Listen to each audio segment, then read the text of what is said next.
लोगों का बाप तो मुझसे किस चीज का बदला ले रहा है? वो मैं अपने बेटे की मौत का बदला अपनी बेटी से नहीं लेने दूंगी। मम्मा पापा को छोड़े।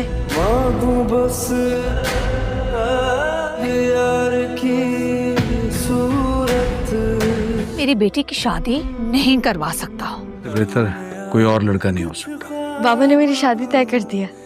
शाजिया को जैसे ही इस बात का पता चलता है कि मज़हर ने सारा की शादी आदिल के साथ तय कर दी है तो उससे ये बात बर्दाश्त नहीं होती, इसलिए वो वापस आने का फैसला करती है। सारा जैसे ही ये खुशी की खबर अपनी माँ और अपनी बहन ज़ारा को बताती है तो शाजिया को मज़हर पे बहुत ही ज्यादा गुस्सा आता है, इसलिए वो वापस आने का फैसला करती है कि वो अपनी बेटी की जिंदगी कभी भी बर्बाद नहीं होने देगी। हालांकि सारा ने पहले इस बात पे बहुत ही ज्यादा इसरार किया था कि आपको वापस आना चाहिए, मगर शाजिया ने इनकार कर दिया था कि वो मज़हर का सामना कभी भी नहीं करना चाहती। शाजिया अपनी बेटी ज़ारा से कहती है कि उसे अभी और इसी वक्त कराची जाना है। क्या मज़हर का दिमाग खराब हो गया है कि वो अपने बेटे की मौत का बदला अपनी बेटियों से लेना चाहती है और मैं उसे ऐसा कभी भी नहीं करने दूंगी। ये बात सुनते ही ज़ारा अपनी माँ को कराची के लिए लेकर रवाना हो जाती है। कराची पहुँचते ही जैसे ही मज़हर और शाजिया का आमना सामना होता है तो मज़हर शाजिया को अपने सामने देखकर हैरान रह जाता है, क्योंकि मज़हर को एक ही बात बताई गई थी कि शाजिया अब इस दुनिया में नहीं रही, मगर शाजिया को ऐसे जिंदा सलामत अपने सामने देखकर मज़हर को इस बात का अंदाजा हो जाता है कि ये सब झूठ की कहानी थी। शाजिया जैसे ही मज़हर को देखती है तो उसका गिरेबान पकड़ लेती है और उसे कहती है कि तुम होते कौन हो मेरी बेटियों की जिंदगी का फैसला करने वाले? वो बेटा हमारा भी था जिसकी मौत का बदला तुम मेरी बेटियों से लेने जा रहे हो। मगर मज़हर अली शाह बस शाजिया को देखता ही रह जाता है, क्योंकि मज़हर अली शाह को तो इस बात का यकीन हो चुका था कि शाजिया इस दुनिया में नहीं रही। और उसी दौरान ज़ारा अपनी माँ से कहती है कि वो उसके बाप का गिरेबान छोड़ दे। ज़ारा अपनी माँ से कहती है कि जो कुछ भी हुआ उसमें बाबा का कोई कसूर नहीं है, बल्कि असल कसूरवार तो कोई और है। यहाँ पे मज़हर को अपनी